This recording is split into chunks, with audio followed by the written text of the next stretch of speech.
პირველი ტეიქდაუნის დაცვამ, ხო? ჩემი აზრით ძალიან დაანგრია ხამზადი რა. პირველი ტეიქდაუნის დაცვა იყო, გადამტეხი რაღაც რაც და ვინახე მე, ანუ მეორე რაუნდში პირველი ტეიქდაუნი რო დაიცავა და იქ რო დაფარა, ხო?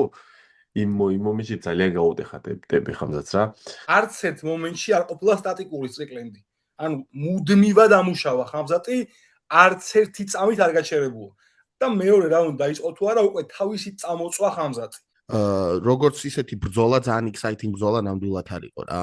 აი განსაკუთრებით რო შეხედავ co-main events რა ომიც იყო რა. ისიც ძალიან უაზროდ მიმაჩნია რომ რაღაც ეგეთი პონტი რო არის რომ ვითომ რა გამოდის ახლა ეს რომ პროსტა შოუ ბიზნესი არის და ეგ ჰოლივუდი არის და ჩვენ დედას რო აგინებთ ერთმანეთს და რაღაცას მეც ვერ დავამუღამე გიო სიმართლე ანუ ეგ ვერ გავიგე რა ანუ კამერებს წინ ჰოლივუდია და დედას ვაგინებთ ერთმანეთს და რაღაცა და მე რა ხდება თითქოს რა აი ეგ პონტი ვერ ძალიან WWE გამოვიდა რა UFC რა